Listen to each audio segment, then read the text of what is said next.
জাতীয় কবিতা পরিষদকে সাধুবাদ জানাই। তারা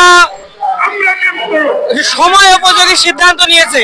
আজকে যখন সংস্কৃতি বিরোধী এই যে আগ্রাসন মাথা চাড়া দিয়ে উঠছে, পররাজ্য দখলকারীরা আজ যখন মাথা চাড়া দিয়ে উঠছে, তখন জাতীয় কবিতা পরিষদ রাজপথে দাঁড়িয়েছে। আমি নাগরিক ঐক্যের পক্ষ থেকে জাতীয় কবিতা পরিষদের এই মহতি উদ্যোগের আবারও সাধুবাদ জানাই।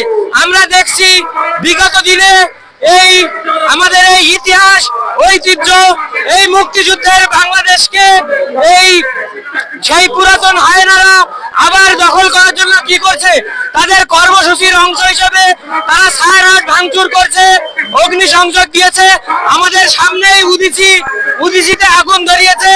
এইটা একটা দীর্ঘমেয়াদী পরিকল্পনা। তাদের কেউ কেউ বলেই ফেলছে যে 54 বছরের প্রতিশোধ নেওয়ার এখনই সময়।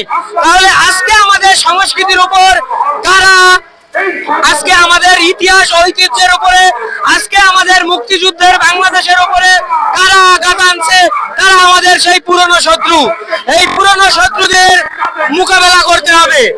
আর এই শত্রুদের দেওয়ার জন্য, এদের প্রতিহত করার জন্য আজকে জাতীয় কবিতা পরিষদ রাজপথে দাঁড়িয়েছে। এই স্ফুলিঙ্গ এই জাতীয় কবিতা পরিষদের এই আন্দোলন প্রেস ক্লাবের মাঝে সীমাবদ্ধ থাকবে না। আজ মুষ্টিমেয় কিছু মানুষ আমরা এখানে হাজির হয়েছি। আমাদের এই লড়াই, আমাদের এই আন্দোলন, আমাদের এই সংগ্রাম আমরা সারা বাংলাদেশে ছড়িয়ে দেব।